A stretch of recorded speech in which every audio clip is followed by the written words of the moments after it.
트럼프의 멈추지 않는 폭주와 발언으로 인해 워싱턴 기자실은 박수가 터져 나왔습니다. 삼성 반도체에 150% 관세를 부과하겠습니다. 미국은 한국의 숨통을 쥐고 있다고 생각했고 곧 무릎을 꿇을 것이라고 예상했었죠. 그런데 정확히 48시간 뒤 상황이 정반대로 뒤집힌 것이었는데요. 백악관이 아닌 월가에서 비명 소리가 먼저 들렸습니다. 관세가 아니라 미국이 먼저 멈출 수도 있겠어요. 나스닥이 급격하게 폭락했으며 미국의 주요 IT 공급망에서 이상 징후가 포착된 것. 하지만 더 충격적인 소식은 따로 있었습니다. 삼성의 미국 할당 물량이 전부 유럽으로 옮겨가면서 전 세계 판도가 완전히 뒤집혀 버린 것이었죠. 트럼프의 오판으로 인해 휘청하는 미국, 등을 돌린 국민들까지 한국 기업 하나가 꿈틀거리자 도대체 무슨 일이 벌어진 것이었을까요? 이야기를 시작하기 앞서 사연 속의 제작에 힘이 되는 구독과 좋아요 부탁드립니다. 지금까지 저와 함께 해주신 모든 구독자분들께 감사드리며 2026년 동안 건강하시고 행복한 한 해 보내시길 기원드립니다. 한국을 응원하신다면 대한민국 화이팅! 이라고 아래 댓글로 남겨주세요. 백악관 브리핑룸은 기자들로 가득 차 있었어요. 오후 2시 무역대표부 대변인이 단상에 올랐습니다. 그의 손에는 두툼한 서류 뭉치가 들려 있었어요. 플래시가 터지기 시작했습니다. 대변인은 서류를 펼쳐들고 차분하게 발표문을 읽어 내려갔어요. 한국산 반도체에 대한 관세 조치, 품목별 세율, 발효 시기까지 모든 내용이 담겨 있었습니다. 특히 삼성전자와 SK하이닉스의 특정 메모리 제품에는 25%의 관세가 부과된다는 내용이 핵심이었죠. 저는 노트북에 재빠르게 메모를 쳐 내려갔어요. 주변 기자들도 분주하게 움직였습니다. 하지만 제 마음속에는 이미 결론이 나 있었어요. 한국이 버틸 수 있을까요? 불가능합니다. 일본도 결국 무릎을 꿇었고 유럽도 협상 테이블에 앉았어요. 아시아 국가들은 더 말할 것도 없었죠. 브리핑이 끝나고 저는 단골 바로 향했습니다. 국회의사당 근처에 있는 작은 아일랜드식 펍이었어요. 그곳에서 동료 기자 3명이 이미 맥주를 마시고 있었습니다. 저는 그들 옆에 앉으며 웃음을 지었어요. 오늘 발표 봤지? 한국 끝났어. 동료 중 한 명이 고개를 끄덕였습니다. 삼성이 버틸 수 있을 것 같아? 저는 맥주잔을 들어 올리며 자신 있게 대답했어요. 버티긴 뭘 버텨. 마이크론이 있잖아. 인텔도 있고. 한국 반도체 없어도 우리는 괜찮아. 그 말에 모두가 동의했습니다. 우리는 잔을 부딪혔어요. 달콤한 승리의 맛이 혀끝에 맴돌았습니다. 집으로 돌아가는 차 안에서 저는 라디오를 켰어요. 경제 뉴스 채널이었습니다. 아나운서의 목소리가 흘러나왔어요. 오늘 발표된 한국 반도체 관세 조치로 인해 시간 외 거래에서 엔비디아 주가가 7% 하락했습니다. 저는 손으로 볼륨을 낮췄습니다. 7% 하락이라고요? 조금 의외였어요. 하지만 곧 고개를 저었습니다. 일시적 반응일 뿐이에요. 시장은 항상 과민하게 반응하다가 곧 안정을 찾거든요. 내일이면 괜찮아질 겁니다. 집에 도착해서 저는 노트북을 열었어요.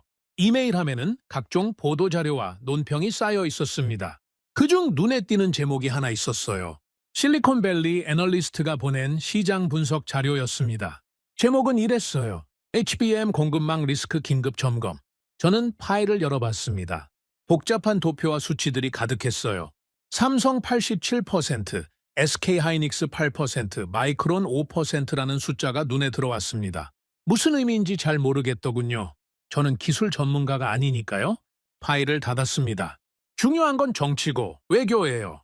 기술적 세부사항은 엔지니어들이나 신경 쓸 일이죠. 저는 내일 아침 신문 한 면을 상상하며 잠자리에 들었습니다. 한국, 미국 압박에 굴복 준비라는 헤드라인이 떠올랐어요. 완벽한 기사가 될 거였습니다. 하지만 제가 몰랐던 게 하나 있었어요. 세상에는 정치보다 강한 것이 있다는 사실을요. 바로 공급망이었습니다. 그리고 그 공급망의 중심에 한국이 서 있다는 진실 말이에요. 다음 날 아침, 저는 평소보다 일찍 일어났습니다. 커피를 마시며 휴대폰으로 뉴스를 확인했어요. 예상대로 모든 언론이 관세 이슈를 다루고 있었습니다. 하지만 논조가 조금 달랐어요.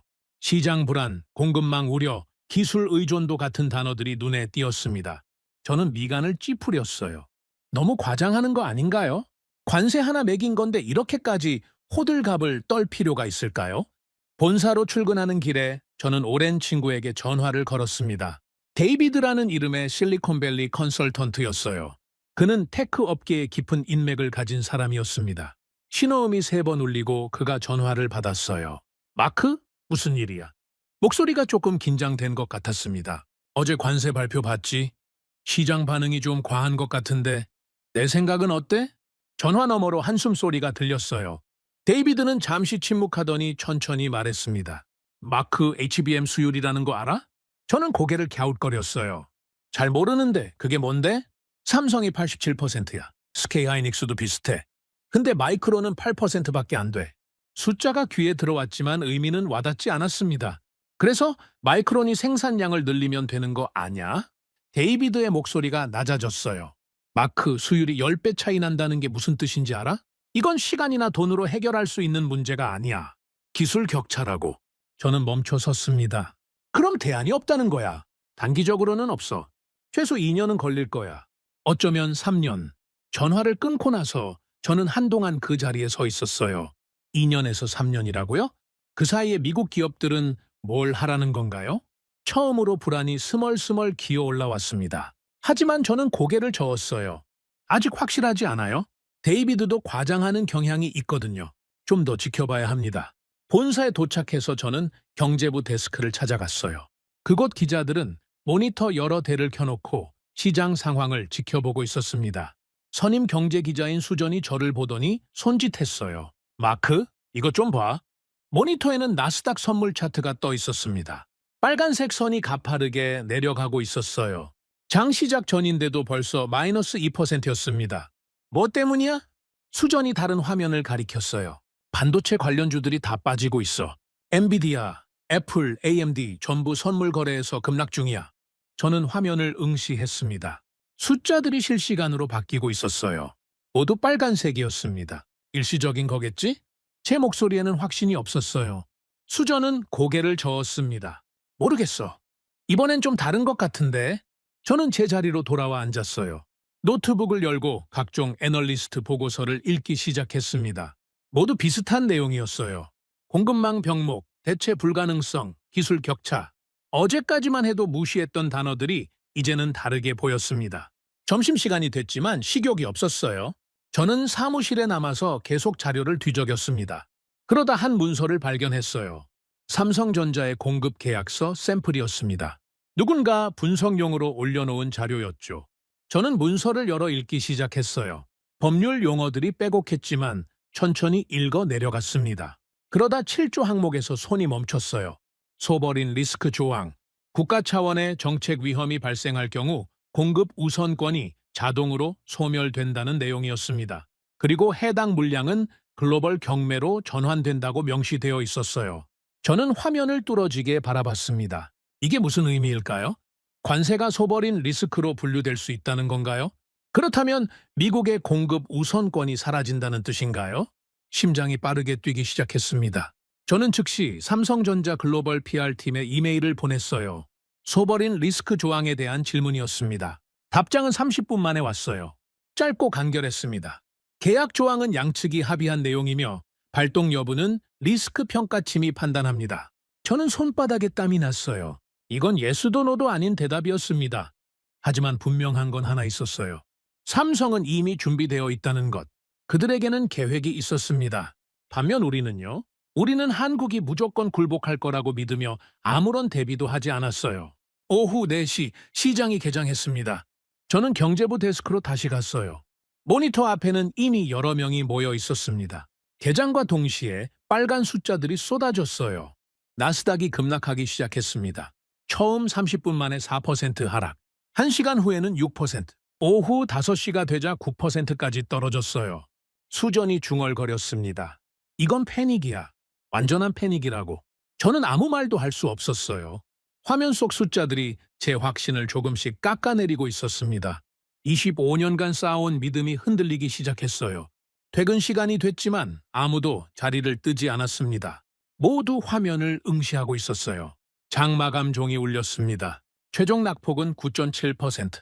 2008년 금융위기 이후 최악의 하루였어요. 저는 휴대폰을 꺼내 데이비드에게 문자를 보냈습니다. 내 말이 맞았어. 이거 심각한 거 같아. 답장은 즉시 왔어요. 이제 시작일 뿐이야, 마크. 진짜는 내일부터야. 다음날 새벽, 저는 이상한 사진 한 장 때문에 잠에서 깼습니다. SNS 피드에 떠오른 이미지였어요. 팡요 삼성전자 본사 앞 광장이었습니다. 시간은 새벽 4시를 가리키고 있었어요. 그런데 사람들이 줄지어 서 있었습니다. 그것도 텐트를 치고요. 저는 눈을 비비며 화면을 확대했어요. 텐트 안에는 두꺼운 파카를 입은 서양인들이 앉아 있었습니다. 손에는 핫팩을 쥐고 있었고 입김을 호호 불고 있었어요. 사진 설명란을 읽었습니다. 애플 부사장, 구글 조달 총괄, 아마존 하드웨어 팀장이 삼성 본사 앞에서 대기 중. 저는 침대에서 벌떡 일어났어요. 애플 부사장이 새벽에 텐트를 친다고요? 구글 임원이 노숙을 한다고요? 이게 대체 무슨 상황인가요? 저는 재빠르게 옷을 입고 커피를 한 잔 마셨습니다. 그리고 본사로 향했어요. 평소보다 2시간 일찍 도착한 셈이었습니다. 사무실에는 아직 아무도 없었어요. 저는 노트북을 열고 그 사진을 다시 찾아봤습니다. 이번에는 더 많은 사진이 올라와 있었어요. 줄을 서서 기다리는 임원들, 번호표를 받는 모습, 추위에 떨며 커피를 마시는 장면까지. 댓글란은 난리가 났습니다. 세계 최고 기업 임원들이 왜 줄을 서? 삼성이 뭐길래 저렇게까지 해? 미국 기업들 완전히 절박한 거 아냐? 저는 스크롤을 내리며 생각했어요. 왜일까요? 왜 그들이 저렇게까지 해야 하는 걸까요? 관세가 부과됐어도 협상은 가능하잖아요? 전화 한 통이면 될 일을 왜 직접 가서 줄을 서는 건가요? 답은 하나였습니다. 급하기 때문이에요. 정말 절박하게 급한 거죠. 그렇다면 이유는 뭘까요? 저는 어제 봤던 수율 데이터를 다시 떠올렸습니다. 삼성 87%, 마이크론 8%. 만약 삼성 공급이 끊긴다면요? 대체할 방법이 없는 거예요. 마이크론은 수율이 너무 낮아서 주문량을 감당할 수 없습니다. 그럼 생산 라인이 멈춰요.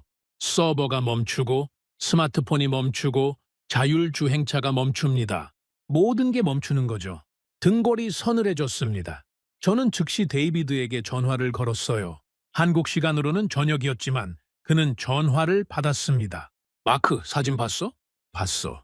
대체 무슨 일이야? 왜 저렇게까지 하는 거야? 데이비드는 한숨을 쉬었어요. 재고야, 마크. 주요 기업들 HBM 재고가 바닥났거든. 삼성한테서 긴급 물량 받지 못하면 이번 주 안으로 생산 라인 멈춰. 이번 주 안으로? 그래. 이틀, 길어야 사흘. 그래서 임원들이 직접 간 거야. 급하니까. 전화를 끊고 저는 멍하니 앉아 있었어요. 이틀에서 사흘. 그렇게 짧은 시간밖에 없다는 건가요? 그렇다면 어제 시장 폭락은 시작에 불과한 거예요. 진짜 재앙은 아직 오지 않은 겁니다. 오전 9시 동료들이 하나둘 출근하기 시작했어요. 모두 피곤한 표정이었습니다. 어젯밤 시장 폭락 때문에 제대로 못 잤을 거예요. 편집장이 긴급 회의를 소집했습니다. 회의실에 모인 기자들 얼굴은 모두 굳어 있었어요. 편집장이 입을 열었습니다. 오늘부터 반도체 공급망 이슈를 집중 취재합니다. 마크, 네가 총괄해. 저는 고개를 끄덕였어요. 알겠습니다. 워싱턴과 실리콘밸리, 그리고 가능하면 한국 현장까지 취재해. 이건 단순 무역 분쟁이 아니야? 공급망 전쟁이야. 회의가 끝나고 저는 즉시 취재에 들어갔습니다. 먼저 엔비디아 대변인에게 연락했어요. 전화를 3번 걸었지만 받지 않았습니다. 이메일을 보냈더니 자동 응답만 왔어요. 애플도 마찬가지였습니다. AMD, 테슬라, 아마존 모두 입을 다물었어요. 이상했습니다. 평소 같으면 적극적으로 대응하는 기업들인데 왜 침묵하는 걸까요? 점심때 우연히 복도에서 한 테크 전문 기자를 만났어요. 그는 실리콘밸리의 오랜 인맥을 가진 사람이었습니다. 마크, 들었어? 주요 기업들 비상경영 들어갔대. 비상경영? 응. CEO들이 긴급 회의 소집하고 생산 계획 전면 재검토 중이래. 완전 패닉 모드야. 저는 눈살을 찌푸렸어요. 그 정도야? 그 정도가 아니라 더 심해. 어떤 기업은 이번 분기 신제품 출시 연기 검토 중이래. 신제품 출시 연기라고요? 그건 수십억 달러 손실을 의미하는 거예요. 저는 사무실로 돌아와 주가 차트를 다시 확인했습니다. 오늘도 여전히 하락세였어요. 나스닥은 추가로 3% 더 빠졌습니다. 이틀간 총 낙폭이 12%를 넘어섰어요. 그때 휴대폰이 울렸습니다. 모르는 번호였어요. 저는 전화를 받았습니다. 마크 톰슨입니다. 마크, 저 기억하세요? 존이에요. 엔비디아 서버팀에서 일하는. 존이라고요? 2년 전 취재할 때 만났던 엔지니어였어요. 물론이죠. 무슨 일이세요? 조용히 얘기하고 싶어서요. 오늘 저녁에 만날 수 있어요? 목소리가 긴장되어 있었습니다. 물론입니다. 어디서 만날까요? 저녁 7시. 저는 약속 장소인 작은 카페에 도착했어요. 조는 이미 구석 자리에 앉아 있었습니다. 그는 야구 모자를 깊게 눌러 쓰고 있었어요. 마치 누군가에게 들킬까봐 숨는 것 같았습니다. 저는 그 앞에 앉았어요. 무슨 일인가요? 조는 주변을 살피더니 작은 목소리로 말했습니다. 우리 회사 서버실이요. 이틀 후면 멈춰요. 이틀 후요? 네. HBM 재고가 완전히 바닥났어요. 삼성에서 긴급 물량 못 받으면 생산 라인 전체가 스톱됩니다. 존의 손이 떨리고 있었어요. 커피잔을 잡은 손가락이 하얗게 질려 있었습니다. 회사에서는 뭐래요? 공식적으로는 아무 말도 안 해요. 하지만 현장은 난리예요. 엔지니어들 다 알거든요. 곧 멈춘다는 거. 저는 노트에 메모를 했어요. 다른 회사들도 비슷한가요? 네. 애플, AMD, 테슬라 전부 같은 상황이래요. 업계 전체가 공포에 떨고 있어요. 조는 커피를 한 모금 마셨습니다. 손이 계속 떨렸어요. 마크, 이거 기사 쓸 거예요? 저는 고개를 끄덕였습니다. 써야죠. 사람들이 알아야 해요. 그럼 제 이름은 빼주세요. 제발요. 물론입니다. 익명으로 처리할게요. 존과 헤어지고 저는 밤늦게까지 기사를 썼어요. 제목은 이렇게 정했습니다. 공급망의 균열, 실리콘밸리를 덮친 HBM 쇼크, 기사에는 재고 고갈, 생산 중단 위기, 비상 경영 돌입 등의 내용을 담았습니다. 물론 모든 정보원은 익명으로 처리했어요. 새벽 2시, 기사를 송고했습니다. 편집장에게서 즉시 답이 왔어요. 내일 아침 한면톱으로 간다. 잘했어, 마크. 저는 노트북을 덮고 창밖을 바라봤습니다. 워싱턴의 야경이 펼쳐져 있었어요. 불빛들이 반짝였지만 왠지 쓸쓸해 보였습니다. 이틀 전만 해도 저는 확신에 차 있었어요. 미국이 이긴다고 믿었죠. 하지만 지금은요, 확신이 조금씩 무너지고 있었습니다. 데이비드의 말이 자꾸 떠올랐어요. 이제 시작일 뿐이야. 진짜는 내일부터야. 그의 말이 맞는 것 같았습니다. 진짜 재앙은 아직 시작되지 않았어요. 제 기사는 다음 날 아침 워싱턴 포스트 한 면을 장식했습니다. 온라인판은 게재 1시간 만에 10만 조회수를 돌파했어요. 댓글 나는 순식간에 수백 개의 반응으로 가득 찼습니다. 대부분 분노와 불안이 섞인 내용이었어요. 정부가 뭐 하는 거야? 한국한테 이렇게 당하고만 있을 건가? 삼성 없으면 우리가 죽는다는 거 아냐? 저는 아침 커피를 마시며 댓글들을 읽었습니다. 국민들의 불안이 느껴졌어요. 하지만 더 놀라운 건 따로 있었습니다. 편집장에게서 전화가 걸려왔어요. 마크, 백악관에서 연락 왔어. 오늘 오후 브리핑에서 내 기사 관련 질문 나올 거래. 제 기사요? 대변인이 공식 입장 발표한다는데 네가 직접 취재해. 오후 3시, 백악관 브리핑룸은 평소보다 더 많은 기자들로 붐볐습니다. 모두 같은 질문을 던지고 싶어 안달이었어요. 대변인이 단상에 올랐습니다. 그의 얼굴은 긴장되어 있었어요. 먼저 금일 워싱턴 포스트에 보도된 내용과 관련해 말씀드리겠습니다. 그는 준비된 발표문을 읽기 시작했어요. 정부는 반도체 공급망 문제를 예의주시하고 있으며 국내 생산 능력 확대를 위해 모든 노력을 기울이고 있습니다. 마이크론을 비롯한 미국 기업들에 대한 지원을 강화하고 있으며 저는 손을 들었습니다. 대변인이 저를 지목했어요. 마크 톰슨, 워싱턴 포스트입니다. 마이크론의 HBM 수율이 10% 미만이라는 업계 정보가 있습니다. 단기간에 삼성을 대체할 수 있다고 보십니까? 브리핑룸이 술렁였습니다. 대변인의 표정이 굳어졌어요. 마이크론은 지속적으로 생산 능력을 향상시키고 있으며 정부 지원해 빠른 시일 내에 구체적인 수치를 말씀해 주실 수 있습니까? 현재 수율이 얼마나 되는지, 언제까지 삼성 수준에 도달할 수 있는지요? 침묵이 흘렀습니다. 대변인은 서류를 뒤적이더니 대답했어요. 구체적인 수치는 기업 기밀사항이라 공개할 수 없습니다. 다만 상황이 통제 가능하다는 점은 말씀드릴 수 있습니다. 통제 가능하다고요? 저는 속으로 코웃음을 쳤습니다. 현장에서는 생산 라인이 멈출 위기인데 무슨 통제가 가능하다는 건가요? 브리핑이 끝나고 저는 본사로 돌아왔어요. 책상 위에 쌓인 이메일을 확인했습니다. 그중 하나가 눈에 띄었어요. 발신자는 익명이었지만 제목이 심상치 않았습니다. 삼성 계약서 조항, 당신이 놓친 것. 저는 파일을 열었어요. 첨부된 문서에는 삼성전자의 공급 계약서 일부가 스캔되어 있었습니다. 7조 항목 소버린 리스크 조항이었어요.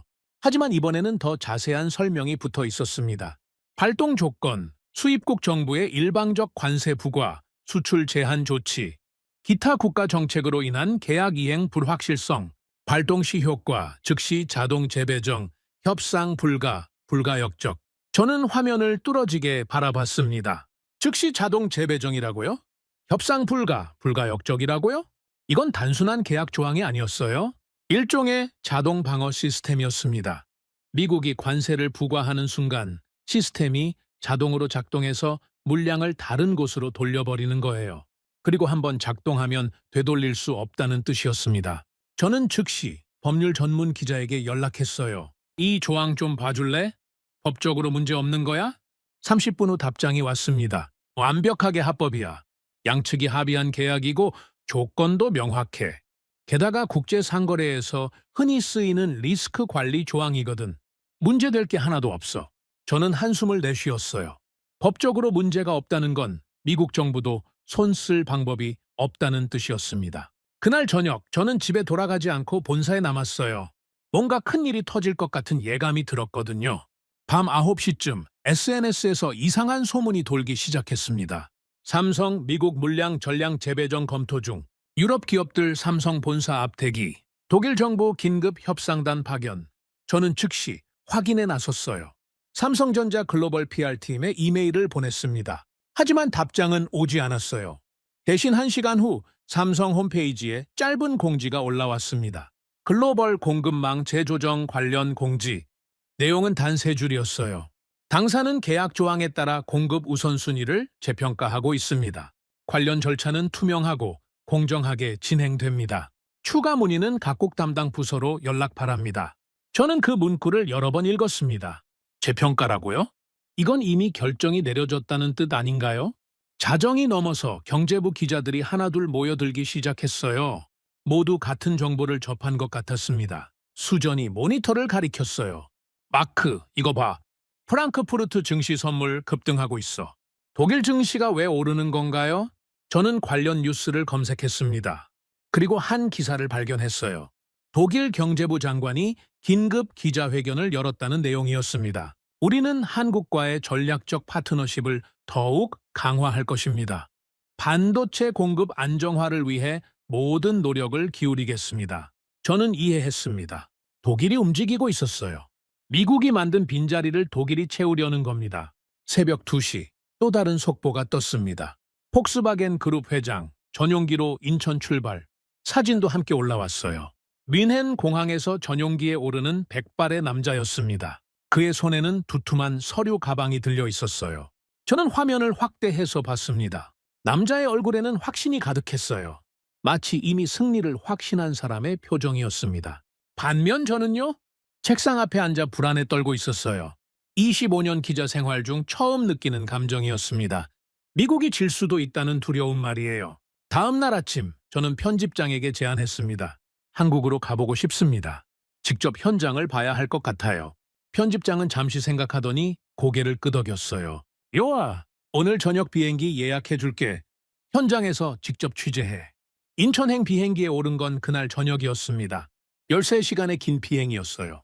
좌석에 앉아 창밖을 바라보며 저는 생각에 잠겼습니다. 한국에 가면 뭘 볼 수 있을까요? 삼성 임원들이 미국에 굴복하는 모습일까요? 아니면 정반대의 무언가일까요? 비행기가 태평양 상공을 날고 있을 때 기내 와이파이로 뉴스를 확인했어요. 시장은 여전히 혼란스러웠습니다. 나스닥은 사흘째 하락세를 이어가고 있었어요. 누적 낙폭이 15%를 넘어섰습니다. 엔비디아는 단독으로 25% 이상 빠졌어요. 애플도 18% 하락했습니다. 그리고 가장 충격적인 뉴스가 하나 더 있었어요. 엔비디아, 이번 분기 서버 출하 목표 50% 하향 조정. 저는 기사를 클릭했습니다. CEO 젠슨 황의 짧은 성명이 담겨 있었어요. 공급망 불확실성으로 인해 생산 계획을 재조정할 수밖에 없습니다. 우리는 최선을 다하고 있지만이라고요? 이건 사실상 백기투항 선언 아닌가요? 세계 최대 AI 칩 기업이 한국 기업 하나 때문에 무릎을 꿇고 있었습니다. 인천공항에 도착한 건 다음 날 아침이었어요. 입국장을 빠져나오자 차가운 공기가 얼굴을 때렸습니다. 1월에 한국은 생각보다 추웠어요. 영하 10도라고 했습니다. 저는 코트깃을 세우고 택시를 잡았어요. 방요 삼성 본사로 가주세요. 택시는 고속도로를 달렸습니다. 창밖으로 서울의 풍경이 펼쳐졌어요. 고층 빌딩들, 넓은 도로, 깔끔한 거리. 생각보다 훨씬 발전된 모습이었습니다. 운전기사가 말을 걸어왔어요. 외국인이세요? 어디서 오셨어요?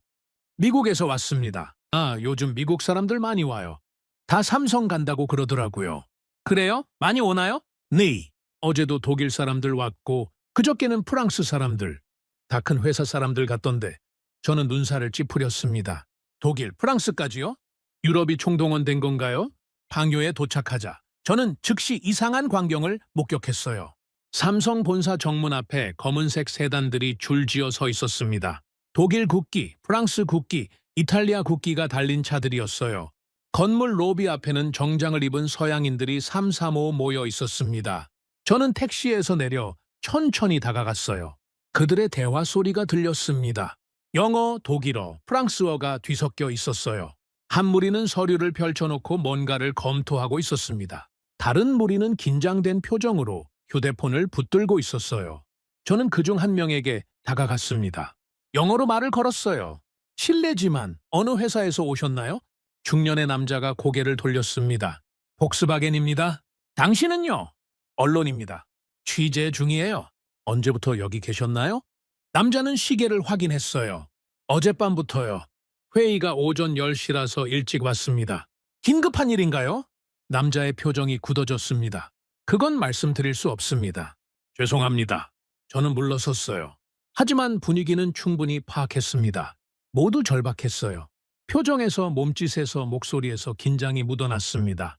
저는 본사 로비로 들어갔어요. 안내 데스크에서 젊은 직원이 저를 맞았습니다. 어떻게 오셨나요? 언론입니다. 워싱턴 포스트에서 왔어요. 삼성 측 인터뷰를 요청하고 싶은데요. 직원은 컴퓨터를 확인했어요. 예약이 필요합니다. 언제 예약하셨나요? 예약은 안 했는데 긴급 취재라서. 죄송하지만 예약 없이는 불가능합니다. 지금 상황이 워낙 직원의 말이 끊겼어요. 하지만 의미는 분명했습니다. 너무 바빠서 미국 기자 따위 상대할 시간이 없다는 뜻이었죠. 저는 묘한 감정을 느꼈습니다. 불쾌함이었어요? 미국 주요 언론사 기자인데 예약도 없이 왔다고 거절당하다니요. 일본에서도 유럽에서도 이런 대우를 받아본 적이 없었습니다. 그럼 언제쯤 가능할까요? 확인해 보겠습니다. 잠시만요. 직원은 전화를 걸었어요. 짧은 대화 후 고개를 저었습니다. 이번 주는 모두 예약이 찬 상태입니다. 다음 주 화요일 이후에나 가능할 것 같은데요. 다음 주 화요일이라고요? 일주일을 기다리라고요? 저는 참을 수 없었습니다. 제가 미국에서 온 기자라는 걸 아시죠? 이건 중요한 국제 이슈예요. 직원의 표정은 변하지 않았어요. 네, 알고 있습니다. 하지만 규정상 예약 없이는 저는 한숨을 쉬었습니다. 더 이상 따질 수가 없었어요. 로비 소파에 앉아 주변을 둘러봤습니다. 직원들이 바쁘게 오갔어요. 하지만 아무도 저를 신경 쓰지 않았습니다. 마치 투명 인간이 된 기분이었어요. 30분쯤 지났을 때 엘리베이터 문이 열렸습니다. 정장을 입은 동양인 남자 2명이 걸어 나왔어요. 앞서가는 사람은 50대 정도로 보였습니다. 날카로운 눈매에 단정한 헤어스타일이었어요. 손에는 낡은 가죽 서류 가방을 들고 있었습니다. 뒤따르는 사람은 조금 더 나이 들어 보였어요. 둥근 안경을 쓰고 있었고 얼굴에는 온화한 미소가 걸려 있었습니다. 두 사람은 로비를 가로질러 정문으로 향했어요. 저는 본능적으로 그들을 따라갔습니다. 기자의 감각이 발동한 거예요. 뭔가 중요한 사람들 같았거든요. 정문 밖에서 두 사람은 멈춰 섰습니다. 독일 국기가 달린 검은 세단 앞이었어요. 차에서 백발의 남자가 내렸습니다. 어제 사진에서 봤던 폭스바겐 회장이었어요. 그는 활짝 웃으며 한국인 두 사람에게 다가갔습니다. 악수가 오갔어요. 저는 멀찍이 떨어진 곳에서 그 장면을 지켜봤습니다. 독일 회장이 뭔가를 말했어요. 한국인 중 앞서 걸어온 남자가 고개를 끄덕였습니다. 그리고 서류 가방을 열더니 문서 한 장을 꺼냈어요. 독일 회장은 그 문서를 받아들고 재빠르게 훑어봤습니다. 그의 얼굴에 환한 미소가 번졌어요. 승리의 미소였습니다. 세 사람은 다시 악수를 나눴어요. 이번에는 더 길고 단단한 악수였습니다. 저는 그 순간을 놓치지 않고 휴대폰으로 사진을 찍었어요. 셔터 소리가 작게 났지만 아무도 신경 쓰지 않았습니다. 독일 회장이 채 올랐어요. 검은 세단이 출발했습니다. 한국인 두 사람은 그 차가 사라질 때까지 서서 지켜봤어요. 그리고 건물 안으로 다시 들어갔습니다. 저는 그들이 사라진 후에도 한동안 그 자리에 서 있었어요. 방금 뭘 본 걸까요? 계약 체결 현장인가요? 독일이 미국의 빈자리를 차지한 순간인가요? 가슴이 답답했습니다. 저는 근처 카페로 들어가 커피를 주문했어요. 자리에 앉아 노트북을 열었습니다. 본사에 이메일을 보내야 했어요. 하지만 손가락이 키보드 위에서 멈췄습니다. 뭐라고 써야 할까요? 독일이 이겼다고요? 미국이 밀려났다고요? 한국 기업이 우리를 무시하고 있다고요? 저는 한참을 고민하다가 짧게 썼습니다. 현장 상황 심각, 유럽 기업들 적극 움직임, 미국 입지 약화 우려. 이메일을 보내고 커피를 마셨어요. 쓴맛이 혀끝에 남았습니다. 창밖으로 삼성 본사 건물이 보였어요. 거대한 유리 외벽이 햇살을 반사하고 있었습니다. 저 건물 안에서 세계의 판도가 바뀌고 있었어요. 미국이 아니라 한국이 중심이 되는 새로운 질서 말이에요. 저는 그 사실을 인정하기 싫었습니다. 하지만 현실은 냉정했어요. 휴대폰이 진동했습니다. 데이비드에게서 온 문자였어요. 마크, 큰일 났어. 애플이 아이폰 신제품 출시 연기 발표했어. 공식 이유는 부품 수급 문제래. 저는 화면을 뚫어지게 바라봤습니다. 애플이 신제품 출시를 연기한다고요? 애플이요? 세계에서 가장 강력한 브랜드를 가진 그 애플이요? 또 문자가 왔습니다. 그리고 테슬라도 자율주행 개발 일시 중단한다라고 발표했어. 주가 대폭락 중이야. 저는 휴대폰을 테이블에 내려놓았어요. 손이 떨렸습니다. 이제 진짜 시작된 거예요. 공포의 연쇄가 말이죠. 한 기업, 두 기업이 아니었어요. 미국 전체 테크 산업이 무너지기 시작한 겁니다. 그리고 그 중심에는 제가 지금 바라보고 있는 저 건물이 있었어요. 삼성전자 본사. 저는 창밖을 바라보며 중얼거렸습니다. 이건 전쟁이 아니야. 학살이야. 카페를 나온 저는 다시 삼성 본사 앞으로 갔습니다. 뭔가 더 파악해야 할 것 같았거든요. 정문 주차장에는 여전히 외국 차량들이 줄지어 서 있었어요. 이번에는 프랑스 국기를 단 차량도 보였습니다. 저는 로비 근처 벤치에 앉아 사람들을 관찰했어요. 오가는 임원들의 표정은 모두 담담했습니다. 긴장하거나 초조해하는 기색이 전혀 없었어요. 마치 평범한 업무일처럼 행동하고 있었습니다. 반면 로비에서 대기 중인 외국 기업 관계자들은 달랐어요. 초조하게 시계를 확인하고 휴대폰을 붙들고 동료들과 긴급하게 무언가를 논의하고 있었습니다. 이 대조적인 모습이 모든 걸 말해주고 있었어요. 누가 간절한지 누가 여유로운지 말이죠. 오후 2시쯤 로비에서 소란이 일었습니다. 엘리베이터에서 내린 한 무리의 사람들이 밖으로 나왔어요. 프랑스어로 대화하고 있었습니다. 그들의 표정은 밝았어요. 한 명은 동료와 하이파이브까지 했습니다. 저는 그들이 건물을 나가는 걸 지켜봤어요.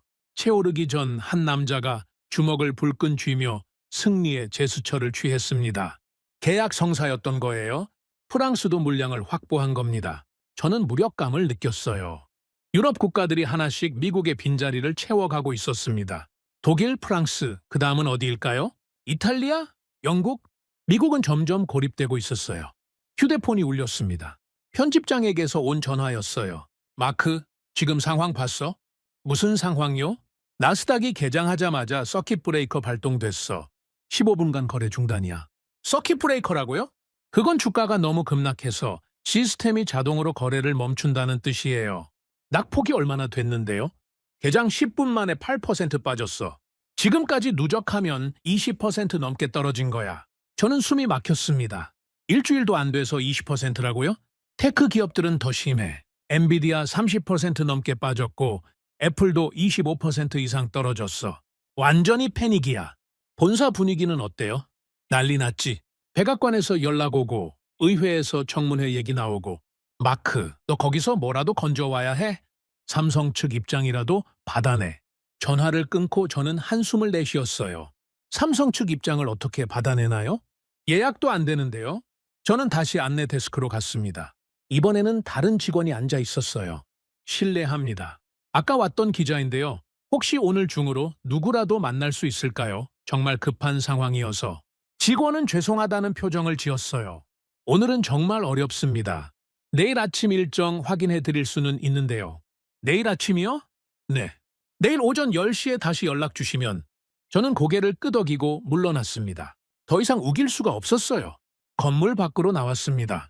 차가운 바람이 얼굴을 스쳤어요. 저는 코트 깃을 세우고 걸었습니다. 어디로 가야 할지 몰랐지만 그냥 걸었어요. 판교 거리는 깔끔하고 현대적이었습니다. 카카오, 네이버 같은 IT 기업 건물들이 즐비했어요. 거리를 걷는 사람들은 모두 바빴습니다. 하지만 패닉 상태는 아니었어요. 미국과는 완전히 다른 분위기였습니다. 저는 한 카페에 들어가 자리를 잡았어요. 노트북을 열고 미국 뉴스를 확인했습니다.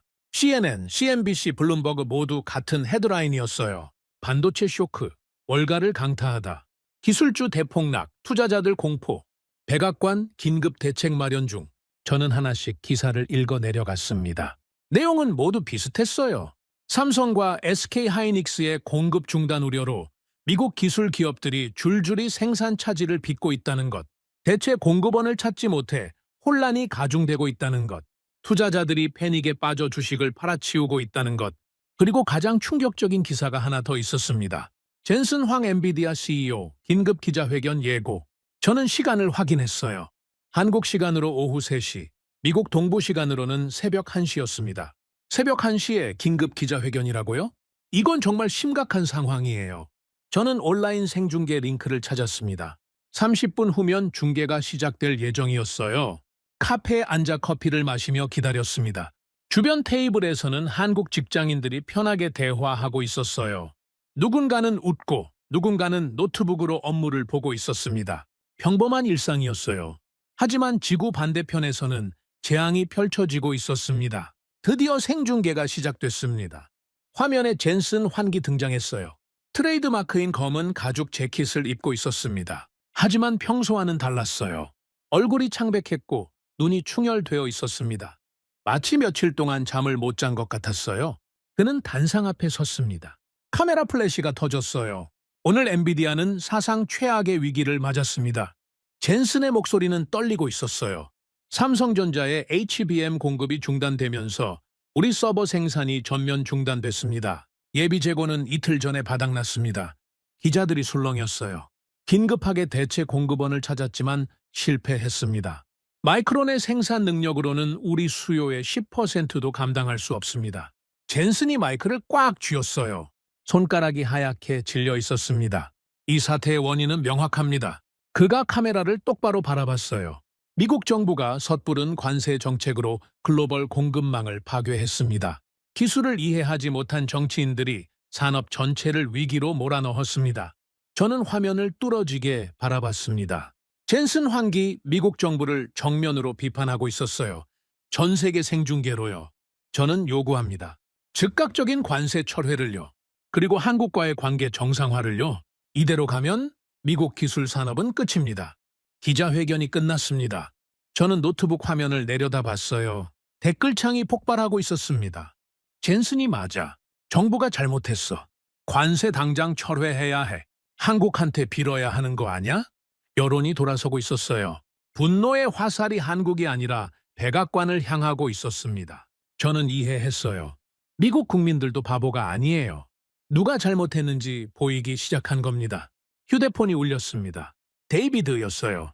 마크, 지금 백악관 앞 보고 있어? 아니 왜? 지금 당장 인터넷 켜봐. 시위대가 몰려들고 있어. 저는 재빨리 검색했어요. 백악관 앞 라이브 영상이 떴습니다. 화면에는 수백 명의 사람들이 피켓을 들고 서 있었어요. 관세 철회하라. 우리 일자리를 지켜라.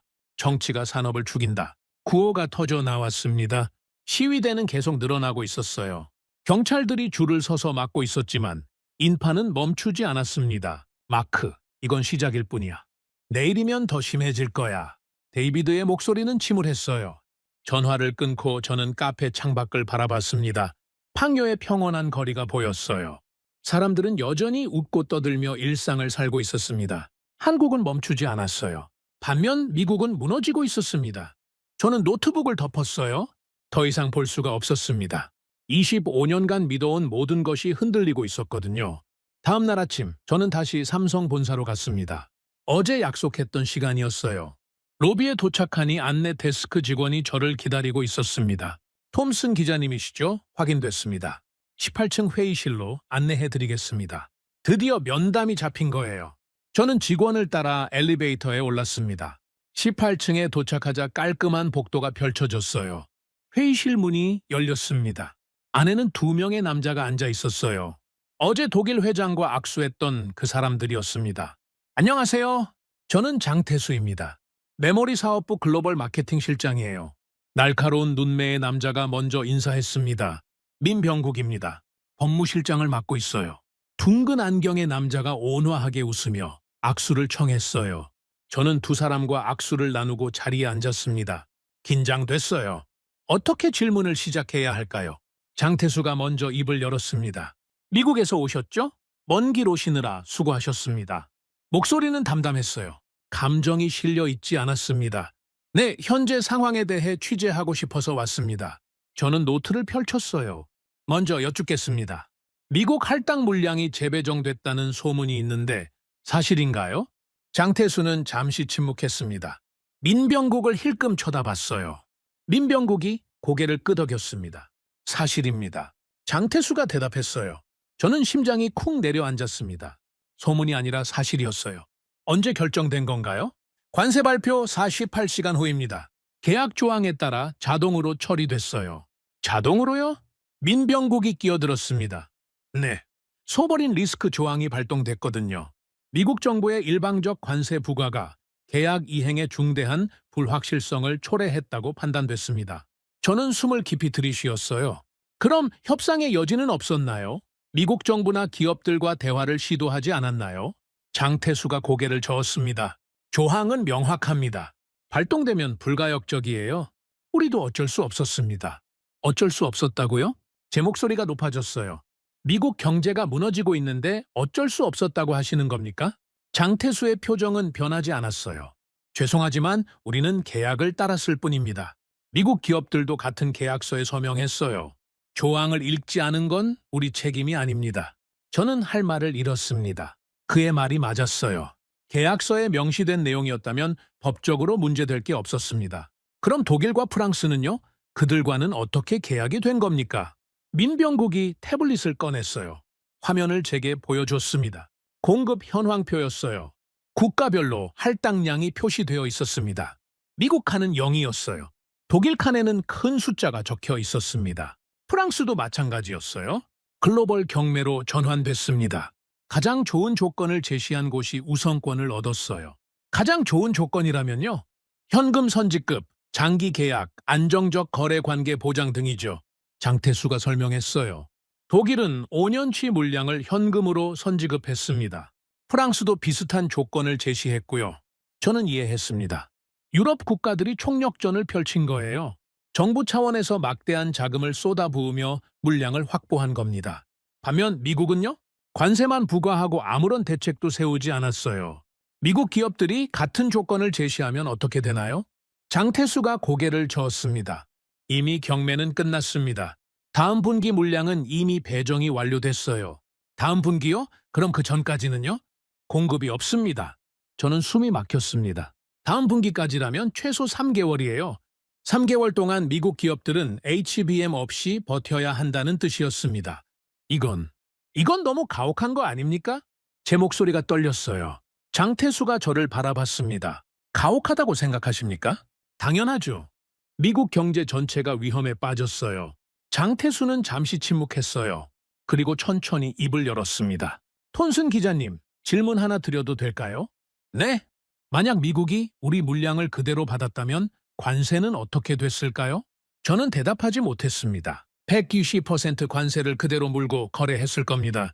우리가 그 비용을 감수하거나 미국 기업들이 더 높은 가격을 지불했겠죠. 장태수의 목소리는 여전히 담담했어요. 그게 공정한 거래일까요? 일방적으로 규칙을 바꾸고 우리더러 따르라고 하는 게요. 저는 입을 다물 수밖에 없었습니다. 그의 말이 맞았거든요. 우리는 협박하지 않았습니다. 계약대로 했을 뿐이에요. 원칙을 지킨 겁니다. 민병국이 덧붙였어요.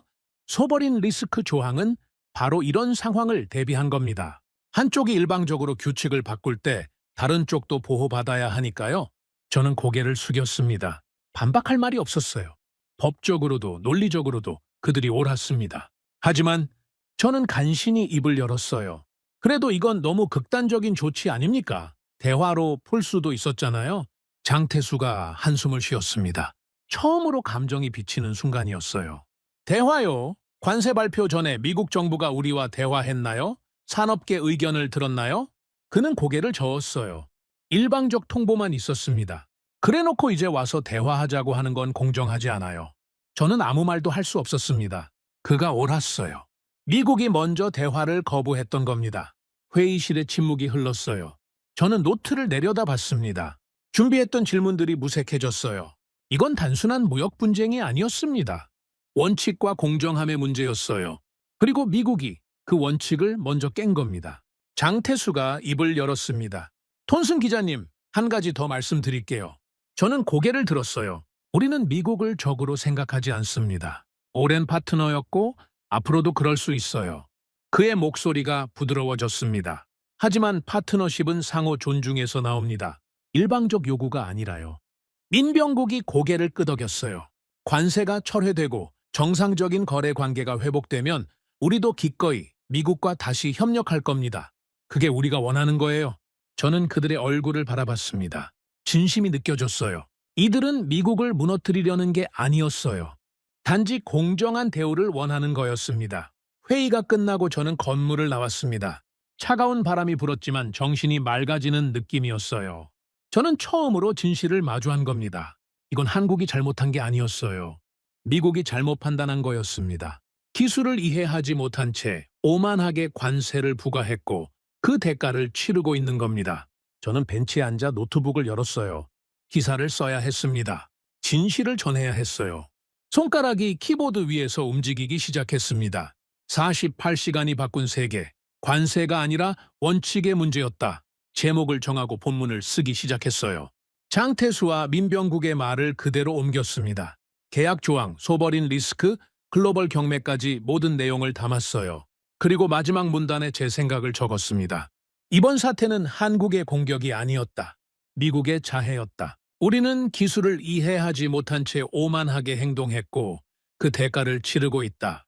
진짜 적은 한국이 아니라 우리 안에 무지였다. 기사를 다 쓰고 손꼽 버튼을 눌렀습니다.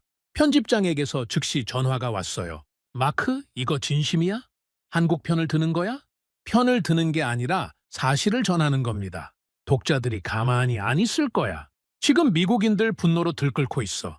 그래도 진실은 전해야죠. 그게 기자의 일 아닙니까?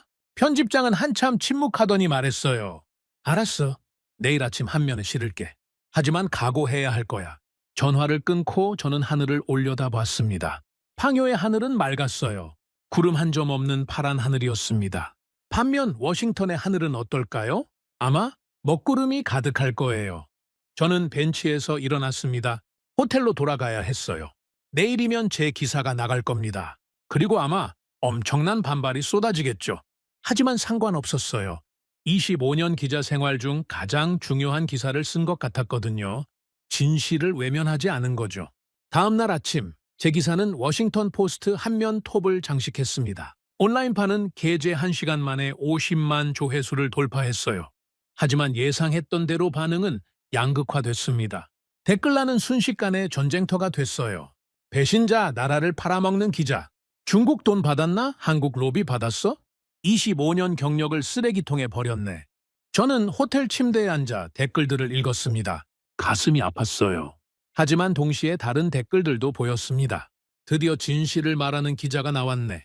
우리가 잘못한 거 맞아. 인정해야 해. 정부가 무능한 건데 왜 한국 탓을 해? 여론이 갈라지고 있었어요. 분노와 각성 사이에서 미국 사회가 흔들리고 있었습니다. 휴대폰이 울렸어요. 데이비드였습니다. 마크, 대단한 용기였어. 하지만 조심해야 할 거야. 무슨 뜻이야? 지금 보수 언론에서 너 공격하기 시작했어. 여론전이 시작된 거야. 저는 한숨을 내쉬었습니다. 예상했던 일이에요. 괜찮아. 난 진실을 썼을 뿐이야. 알아. 하지만 빨리 귀국하는 게 좋을 거야. 본사에서 널 보호해 줄 수 있을 테니까. 전화를 끊고 저는 짐을 쌌습니다. 한국에서의 취재는 끝났어요. 이제 워싱턴으로 돌아가야 했습니다. 공항으로 가는 택시 안에서 저는 창밖을 바라봤어요. 서울의 거리가 스쳐 지나갔습니다. 출근하는 사람들, 카페에서 커피를 마시는 사람들, 평범한 일상이 흘러가고 있었어요. 이곳은 멈추지 않았습니다. 반면 미국은요? 택시 기사가 라디오를 켰어요. 한국어 뉴스가 흘러나왔습니다. 알아듣지는 못했지만 분위기는 느껴졌어요. 차분하고 담담했습니다. 패닉 상태가 아니었어요. 인천공항에 도착했습니다. 체크인을 하고 출국장으로 향했어요. 보안 검색대를 통과하는데 휴대폰이 울렸습니다. 편집장이었어요. 마크, 백악관에서 대응 성명 냈어. 뭐라고 하던가요? 관세 재검토 착수한다고 의회와 협의해서 적절한 조치를 취하겠대. 저는 걸음을 멈췄습니다. 관세 재검토라고요? 진짜야? 방금 대변인이 발표했어. 내 기사가 영향을 준 것 같아. 가슴이 뛰었습니다. 제 기사가 정말로 변화를 만들어낸 건가요? 하지만 마크 보수 진영에서 반발이 심해. 너 귀국하면 청문회 소환될 수도 있어. 청문회요? 응. 네가 한국 편을 들었다고 공격하려는 거야. 조심해. 전화를 끊고 저는 탑승구로 향했습니다. 머릿속이 복잡했어요. 변화를 만들었지만 동시에 적도 만든 겁니다. 비행기에 올랐습니다. 좌석에 앉아 안전벨트를 맸어요. 이륙 준비가 시작됐습니다. 창밖으로 인천공항의 활주로가 보였어요. 비행기가 천천히 움직이기 시작했습니다. 속도가 붙었어요. 그리고 드디어 날아올랐습니다. 한국이 점점 작아지고 있었어요. 저는 그 풍경을 바라보며 생각했습니다. 저곳에서 저는 많은 걸 배웠어요. 오만함의 대가를, 무지의 위험을, 그리고 원칙의 중요성을요. 15시간의 비행이 시작됐습니다. 저는 노트북을 열어 또 다른 기사를 쓰기 시작했어요. 제목은 이랬습니다. 기술이 정치를 이긴 날, 48시간의 교훈. 워싱턴 덜레스 공항에 도착한 건 같은 날 저녁이었습니다. 시차 때문에 시간이 거꾸로 간 것 같았어요. 입국장을 나오자 편집장이 기다리고 있었습니다. 마크, 수고했어. 그는 제 어깨를 두드렸어요. 상황이 어때요? 복잡해. 내 기사 때문에 워싱턴이 뒤집혔어. 찬성과 반대로 완전히 갈라졌어. 우리는 주차장으로 걸어갔습니다. 편집장의 채 올랐어요. 백악관 분위기는 난리 났지. 관세 재검토한다라고 발표했지만 보수 진영에서 맹비난하고 있어. 약한 모습 보인다고. 차가 출발했습니다. 워싱턴 시내로 향했어요. 그래도 변화가 시작된 거잖아요? 편집장이 고개를 끄덕였습니다. 그래, 네가 물꼬를 튼 거야. 이제 여론이 움직이기 시작했어. 본사에 도착했습니다. 동료 기자들이 저를 맞았어요. 어떤 이는 축하한다고 했고 어떤 이는 걱정스러운 표정을 지었습니다. 제 책상으로 갔어요. 이메일 함에는 수백 통의 메일이 쌓여 있었습니다. 지지 메일도 있었고 협박 메일도 있었어요. 저는 하나하나 읽지 않았습니다. 지금 중요한 건 다음 기사였어요. 그날 밤 저는 사무실에 남아 마무리 작업을 했습니다. 한국에서 쓰기 시작했던 기사를 완성했어요. 핵심 메시지는 명확했습니다. 기술은 정치보다 강하다. 공급망은 군사력보다 중요하다. 그리고 오만은 반드시 대가를 치른다. 새벽 2시 기사를 송고했습니다. 창밖을 보니 워싱턴의 야경이 펼쳐져 있었어요. 국회의사당 도미 불빛을 받아 빛나고 있었습니다. 저 건물 안에서 미국의 운명이 결정되고 있었어요. 며칠 후 예상했던 일이 벌어졌습니다. 상원 외교위원회에서 청문회 소환장이 날아온 거예요. 마크 톰슨 기자의 한국 관련 보도에 대한 청문회. 저는 소환장을 바라보며 쓴웃음을 지었습니다. 진실을 말했더니 국회에 불려가는 거예요. 하지만 두렵지 않았습니다. 저는 거짓말을 하지 않았으니까요. 청문회 전날 밤 데이비드가 찾아왔어요. 우리는 단골바에서 만났습니다. 내일 준비됐어? 준비할 게 뭐 있어? 진실만 말하면 되는 거잖아. 데이비드가 맥주를 한 모금 마셨어요. 마크, 넌 용감해. 하지만 조심해야 해. 저쪽에서 널 공격할 준비를 단단히 했거든. 알아. 하지만 물러서지 않을 거야. 우리는 잔을 부딪혔습니다. 진실을 위하여. 데이비드가 말했어요. 진실을 위하여. 저도 따라 말했습니다. 청문회 당일 아침이 밝았습니다. 저는 평소보다 일찍 일어나 샤워를 했어요. 거울 앞에서 넥타이를 맸습니다. 손이 떨리지 않았어요. 오히려 차분했습니다. 국회의사당에 도착하자 기자들이 몰려들었어요. 카메라 플래시가 터졌습니다. 톰슨 기자님, 한국으로부터 돈을 받았습니까? 국익을 배신했다는 비판에 대해 어떻게 생각하십니까? 저는 대답하지 않고 건물 안으로 들어갔습니다. 청문회장은 이미 사람들로 가득 차 있었어요. 방청석, 기자석, 의원석 모두 빈자리가 없었습니다. 저는 증인석으로 걸어갔어요. 앉으면서 주변을 둘러봤습니다. 의원들의 표정은 다양했어요. 어떤 이는 적대적이었고 어떤 이는 호기심 어린 눈빛이었습니다. 의장이 의사봉을 두드렸습니다. 청문회가 시작됐어요. 증인 마크 톰슨, 선서하시기 바랍니다. 저는 일어서서 오른손을 들었습니다. 진실만을 말할 것을 맹세합니다. 다시 자리에 앉았어요. 의장이 서류를 뒤적이더니 입을 열었습니다. 증인은 최근 한국 출장에서 작성한 기사를 통해 미국 정부의 관세 정책을 비판했습니다. 이에 대해 설명해 주시겠습니까? 저는 마이크 앞으로 몸을 기울였어요. 저는 현장을 취재하고 사실을 보도했을 뿐입니다. 비판이 아니라 사실 전달이었습니다. 보수파 의원 한 명이 끼어들었습니다. 사실이라고요? 당신은 기사에서 미국이 자해했다고 썼습니다. 이게 사실 전달입니까? 아니면 의견 표명입니까? 둘 다입니다. 저는 분명하게 대답했어요. 현장에서 제가 본 사실에 기반한 의견입니다. 기자로서 당연한 일이죠. 청문회장이 술렁였습니다. 다른 의원이 질문을 던졌어요. 증인은 한국 기업으로부터 어떤 편이나 금전을 받았습니까? 전혀 받지 않았습니다. 그럼 왜 한국 편을 드는 기사를 썼습니까? 저는 심호흡을 했어요. 이제 진짜 얘기를 해야 할 때였습니다. 저는 한국 편을 든 게 아닙니다. 진실의 편을 들었을 뿐입니다. 의원이 눈살을 찌푸렸어요. 무슨 뜻입니까? 미국이 관세를 부과할 때 우리는 기술적 검토를 제대로 하지 않았습니다. TBM 수율이 얼마나 중요한지, 대체 공급원이 있는지조차 확인하지 않았어요. 저는 청문회장을 둘러봤습니다. 그 결과가 지금의 위기입니다. 나스닥 20% 폭락, 주요 기업 생산 중단, 일자리 위협. 이게 누구 책임입니까? 침묵이 흘렀어요. 한국은 계약을 따랐을 뿐입니다. 우리가 먼저 일방적으로 관세를 부과했고 그들은 계약 조항대로 대응한 겁니다. 이게 누구 잘못입니까? 한 의원이 손을 들었습니다. 온건파로 알려진 사람이었어요. 증인의 말은 이해합니다. 하지만 국익을 위해서라도 한국을 비판해야 하는 거 아닙니까? 저는 고개를 저었습니다. 국익은 진실을 외면하는 데서 오지 않습니다. 오히려 진실을 직시할 때 진짜 해결책이 나옵니다. 그럼 해결책이 뭡니까? 관세를 철회하고 한국과 정상적인 관계를 회복하는 겁니다. 그리고 앞으로는 기술을 제대로 이해하고 정책을 만드는 거예요. 보수파 의원이 비웃었어요. 그건 항복이나 다름없습니다. 미국이 한국에 무릎을 꿇으라는 겁니까? 무릎을 꿇는 게 아닙니다. 제 목소리가 높아졌어요. 잘못을 인정하는 겁니다. 오만했던 걸 반성하는 거예요. 그게 강함입니다. 청문회장이 다시 술렁였습니다. 의장이 의사봉을 두드렸어요. 정숙, 증인, 계속하십시오. 저는 숨을 고르고 말을 이었습니다. 25년간 기자 생활을 하면서 저는 미국의 힘을 믿었습니다. 지금도 믿습니다. 하지만 진짜 힘은 군사력이나 경제력이 아니에요. 저는 의원들을 하나하나 쳐다봤어요. 진실을 마주하는 용기, 잘못을 인정하는 겸손, 그리고 배우려는 자세. 그게 진짜 힘입니다. 한 의원이 박수를 쳤어요. 방청석에서도 박수 소리가 터져 나왔습니다. 하지만 동시에 야유도 들렸어요. 청문회장은 완전히 양분됐습니다. 의장이 다시 의사봉을 두드렸어요. 증인, 마지막으로 하고 싶은 말이 있습니까? 저는 고개를 끄덕였습니다. 네, 있습니다. 저는 자리에서 일어났어요. 저는 이번 사태를 취재하면서 많은 걸 배웠습니다. 한국에서, 삼성에서, 그리고 무너지는 미국 기업들에서요. 목소리가 떨렸지만 계속 말했습니다. 우리는 세계 최강국입니다. 하지만 최강국이라고 오만해서는 안 됩니다.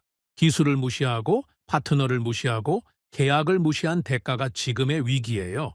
저는 의원들을 똑바로 바라봤어요. 저는 미국을 사랑합니다. 그래서 진실을 말하는 겁니다. 아첨이 아니라 진실로 이 나라를 지키고 싶습니다. 청문회장이 조용해졌어요. 모두가 저를 바라보고 있었습니다. 관세를 철회하십시오. 한국과 대화하십시오. 그리고 기술을 존중하십시오. 그게 미국을 다시 일으킬 유일한 길입니다. 저는 자리에 앉았어요. 손이 떨리고 있었습니다. 하지만 후회는 없었어요. 해야 할 말을 다 했으니까요. 의장이 휴정을 선언했습니다. 청문회가 끝났어요. 저는 증인석에서 내려왔습니다. 복도로 나오자 기자들이 몰려들었어요. 플래시가 터졌습니다. 톰슨 기자님, 오늘 발언의 후회는 없으십니까? 전혀요. 진실을 말했을 뿐입니다. 보수 진영의 반발을 예상하십니까? 예상합니다. 하지만 진실은 결국 승리합니다. 건물 밖으로 나왔어요.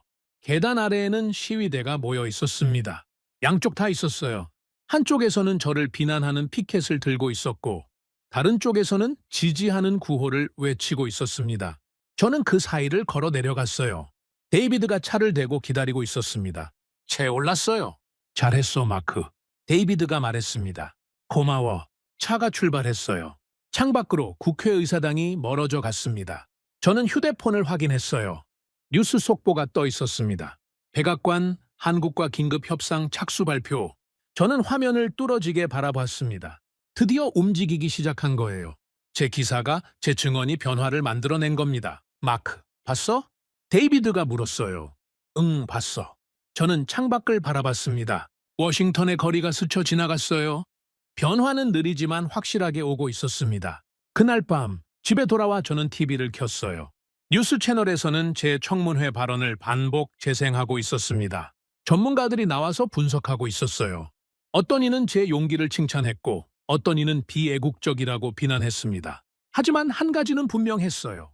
대화가 시작됐다는 것, 사람들이 진실에 대해 이야기하기 시작했다는 것, 그게 중요했습니다.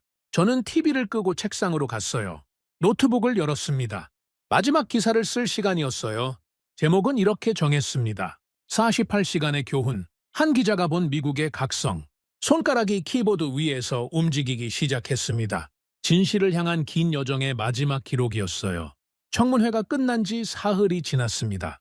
워싱턴의 분위기가 조금씩 바뀌고 있었어요. 처음에는 제게 쏟아졌던 비난이 점차 백악관으로 향하기 시작했습니다. 여론조사 결과가 발표됐어요.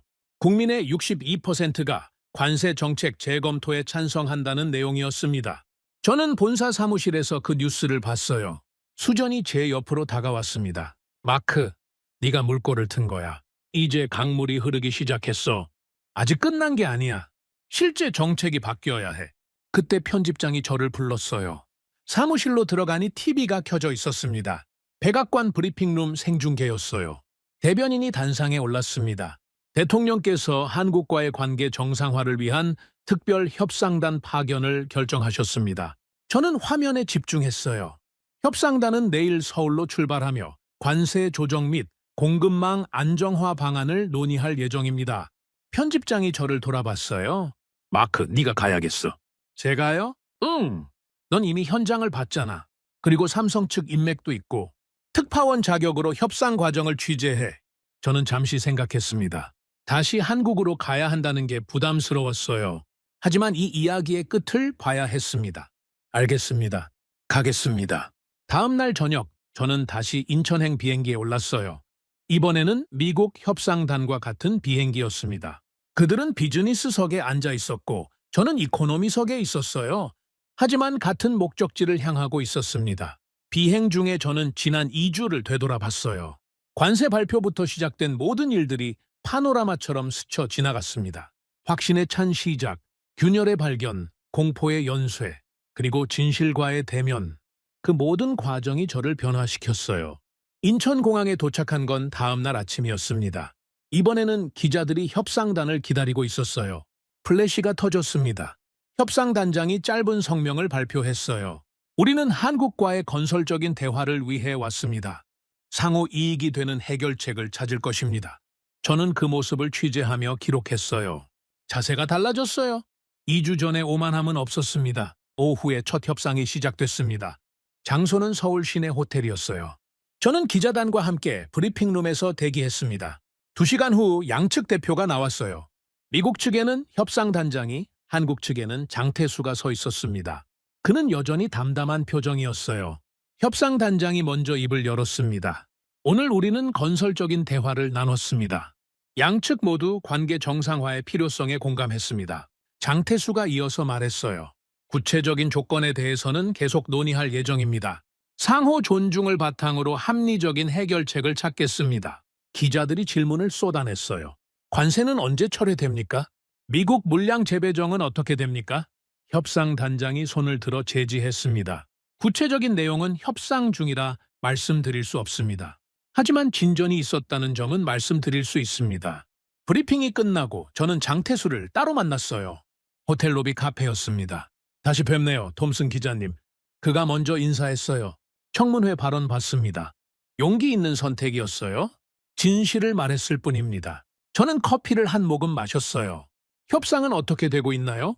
장태수가 잠시 생각하더니 대답했습니다. 미국 측이 많이 달라졌어요. 이번에는 경청하는 자세로 왔습니다. 관세 철회 가능성은요? 높습니다. 하지만 단계적으로 진행될 겁니다. 신뢰를 회복하는 데는 시간이 필요하니까요. 저는 고개를 끄덕였어요. 물량 재배종은요? 유럽과의 계약은 유지됩니다. 하지만 추가 생산분에 대해서는 미국에 우선권을 줄 수 있어요. 조건만 맞는다면요. 어떤 조건인가요? 장태수가 미소 지었어요. 공정한 거래 조건, 장기적 파트너십, 그리고 상호 존중. 처음부터 우리가 원했던 거예요. 저는 그의 얼굴을 바라봤습니다. 승자의 오만함이 없었어요. 그저 원칙을 지킨 사람의 차분함만 있었습니다. 한 가지 더 여쭤봐도 될까요? 물론입니다. 처음부터 이렇게 될 거라고 예상하셨나요? 장태수가 잠시 침묵했어요. 창밖을 바라보더니 천천히 대답했습니다. 예상했다기보다는 준비했습니다. 소버린 리스크 조항을 계약서에 넣은 건 바로 이런 상황을 대비한 거였어요. 대단한 선견지명이네요. 선견지명이 아니라 경험입니다. 그가 저를 바라봤어요. 과거에도 비슷한 일이 있었거든요. 그때 배운 교훈을 시스템으로 만든 겁니다. 저는 노트에 메모를 했어요. 마지막 질문입니다. 미국과의 관계를 어떻게 보십니까? 장태수가 커피잔을 내려놓았습니다. 파트너입니다. 경쟁자가 아니에요. 우리는 미국 기업들과 함께 성장했고 앞으로도 그럴 겁니다. 그가 몸을 앞으로 기울였어요. 하지만 파트너십은 평등해야 합니다. 한쪽이 일방적으로 명령하는 관계는 지속될 수 없어요. 저는 고개를 끄덕였습니다. 완벽하게 이해했어요. 며칠간 협상이 계속됐습니다. 저는 매일 브리핑에 참석하며 진전 사항을 취재했어요. 점차 구체적인 윤곽이 드러나기 시작했습니다. 먼저 관세는 단계적으로 철회하기로 했어요. 즉시 150%에서 50%로 낮추고 6개월 내에 완전 철회하기로 한 겁니다. 그 대신 미국은 한국과 장기 공급 계약을 체결했어요. 향후 3년간 안정적인 물량을 보장받는 조건이었습니다. 또한 양국은 공동 기술 개발 프로그램을 시작하기로 합의했어요. 미국의 설계 기술과 한국의 생산 기술을 결합하는 거였습니다. 일주일 후 최종 합의문이 발표됐습니다. 양측 대표가 나란히 서서 서명했어요. 카메라 플래시가 터졌습니다. 협상단장이 마이크 앞에 섰어요. 오늘 우리는 새로운 시작을 합니다. 과거의 실수를 교훈 삼아 더 강한 파트너십을 구축하겠습니다. 장태수도 말했습니다. 이번 합의는 상호 존중의 결과입니다. 양국 모두에게 이익이 되는 해결책을 찾았습니다. 저는 그 장면을 지켜보며 기사를 썼어요. 제목은 이랬습니다. 48시간이 만든 변화, 오만에서 파트너십으로. 본문에는 지난 3주간의 여정을 담았습니다. 관세 발표부터 협상 타결까지 미국이 배운 교훈을 상세히 기록했어요. 그리고 마지막 문단에 이렇게 썼습니다. 진짜 강함은 힘으로 굴복시키는 데 있지 않다. 잘못을 인정하고 배우는 데 있다. 미국은 이번에 그 교훈을 배웠다. 비싼 대가를 치렀지만 그만한 가치가 있었다. 기사를 송고하고 저는 호텔 창밖을 바라봤어요. 서울의 야경이 펼쳐져 있었습니다. 불빛들이 반짝이고 있었어요. 이 도시는 멈추지 않았습니다. 위기 속에서도 흔들리지 않았어요. 그게 진짜 힘이었습니다. 휴대폰이 울렸어요. 데이비드였습니다. 마크, 나스닥 봤어? 아니 왜? 반등하고 있어. 합의 소식 나오자마자 5% 급등했어. 저는 재빨리 인터넷을 확인했어요. 정말로 주가가 올라가고 있었습니다. 엔비디아 8% 상승, 애플 6% 상승, 테슬라 7% 상승. 시장이 안도하고 있었어요. 드디어 끝났네. 데이비드가 말했습니다. 아니, 이제 시작이야. 저는 대답했어요. 진짜 변화는 이제부터야. 한국에서의 마지막 밤이었습니다. 내일이면 워싱턴으로 돌아가야 했어요. 저는 호텔방에 앉아 지난 한 달을 정리했습니다. 노트북에는 수십 개의 기사 파일이 저장되어 있었어요. 각각의 기사가 하나의 여정이었습니다. 확신에서 회의로, 회의에서 각성으로, 각성에서 변화로 이어지는 긴 여정이요. 저는 마지막 기사를 열었어요. 제목을 정해야 했습니다. 손가락이 키보드 위에서 멈췄어요. 그리고 천천히 타이핑했습니다. 48시간의 교훈, 한 기자의 고백. 본문을 쓰기 시작했어요. 저는 25년간 외교 기자로 일했습니다. 세계 각국을 누비며 수많은 현장을 취재했죠. 그 과정에서 하나의 확신을 갖게 됐습니다. 미국은 최강국이고 결국 모두가 우리 앞에 무릎을 꿇는다는 것이었습니다. 손가락이 계속 움직였어요. 하지만 지난 한 달간 저는 그 확신이 오만이었다는 걸 깨달았습니다. 진짜 힘은 군사력이나 경제력에서 나오지 않았어요. 기술에서, 원칙에서, 그리고 상호 존중에서 나왔습니다. 저는 잠시 멈췄습니다. 창밖을 바라봤어요. 서울의 불빛들이 여전히 반짝이고 있었습니다. 한국은 미국과 싸우지 않았습니다. 단지 계약을 지켰을 뿐이에요. 원칙을 고수했을 뿐입니다. 그런데 그게 미국을 무너뜨릴 뻔했어요. 왜 그랬을까요? 타이핑을 계속했습니다. 우리가 기술을 무시했기 때문입니다. HBM이 무엇인지, 수율이 왜 중요한지, 공급망이 얼마나 복잡한지 이해하지 못했어요. 정치인들은 표를 의식했고 관료들은 실적을 원했으며 우리 언론인들조차 진실보다 자극적인 헤드라인에 집중했습니다. 손가락이 빨라졌어요. 그 결과는 참담했습니다. 나스닥 20% 폭락, 주요 기업 생산 중단, 수십만 개의 일자리 위협, 이 모든 게 48시간 만에 벌어졌어요. 한국이 공급을 중단한 게 아니라 자동으로 재배정된 겁니다. 우리가 만든 위기였습니다. 저는 심호흡을 했어요. 이제 핵심을 써야 했습니다. 하지만 저는 희망을 봤습니다.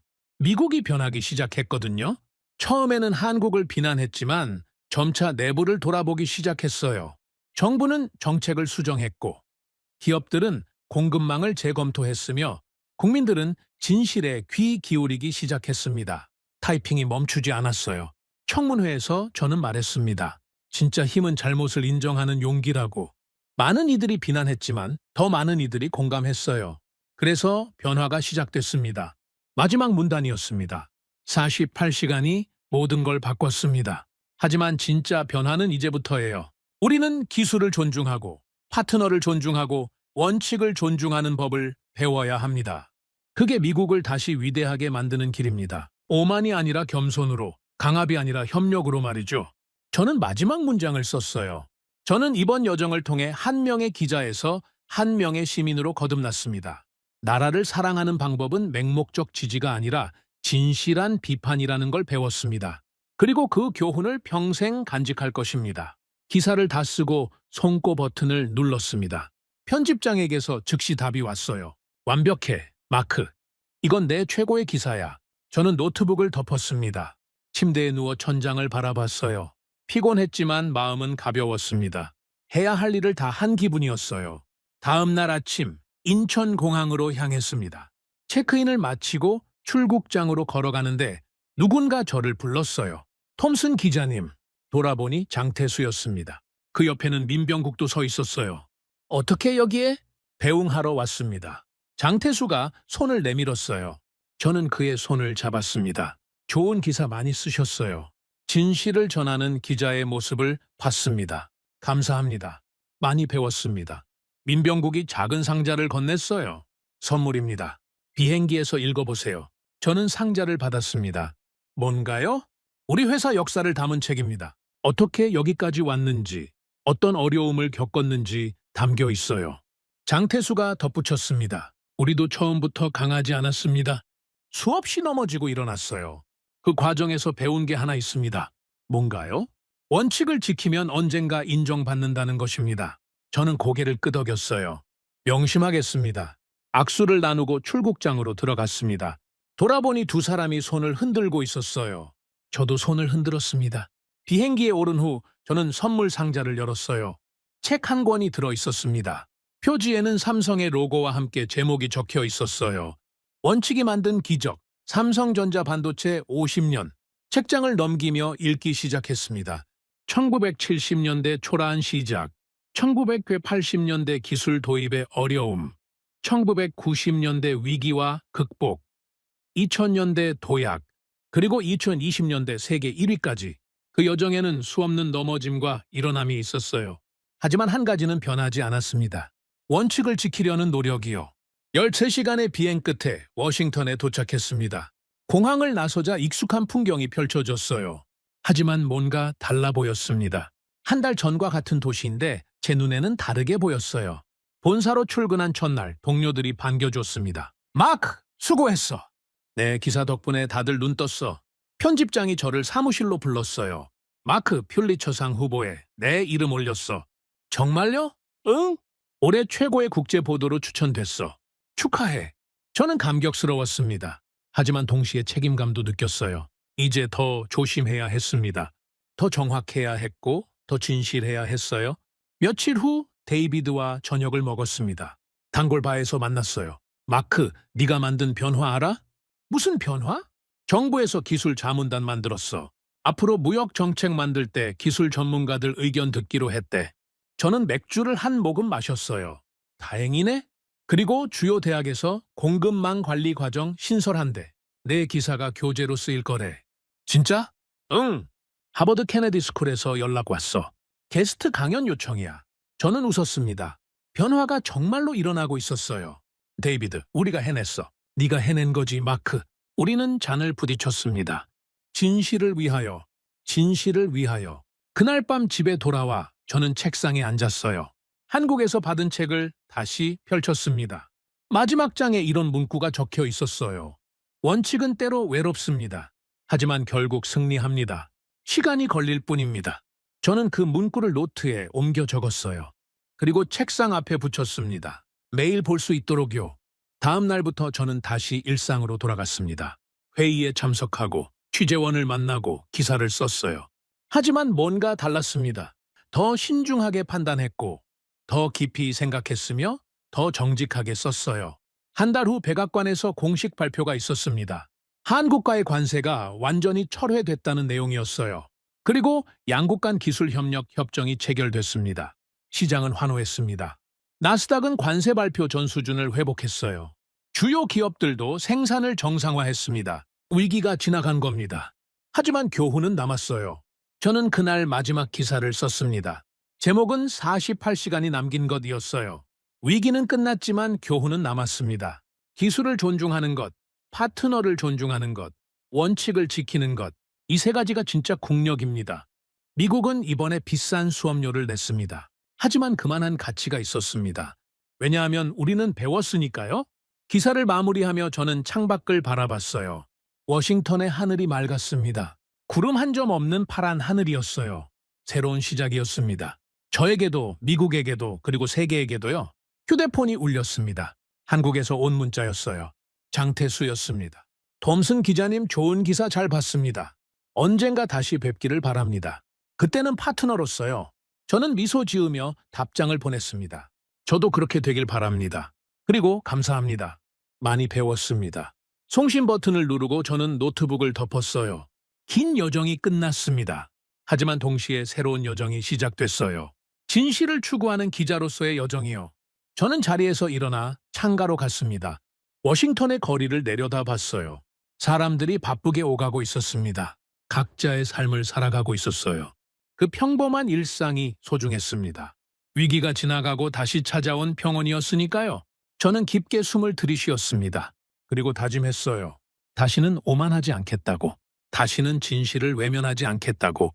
그리고 항상 배우는 자세로 살아가겠다고. 48시간이 저를 변화시켰습니다. 이제 저는 그 변화를 세상에 전할 차례였어요. 한 번에 하나씩, 한 기사씩, 한 진실씩요. 여러분은 이 이야기를 어떻게 보셨나요? 오만함과 진실, 그 사이에서 흔들렸던 한 기자의 여정이 어떠셨는지 궁금합니다. 자랑스러운 한국은 단순히 기술력만으로 세계를 놀라게 한 것이 아닙니다. 원칙과 공정함, 그리고 상호 존중이라는 가치를 지키며 진정한 파트너십을 보여준 것입니다. 구독과 좋아요로 응원해 주시면 더욱 재미있는 이야기로 찾아뵙겠습니다. 해외 감동 사연을 소개해드리는 스페셜 코리아였습니다. 감사합니다.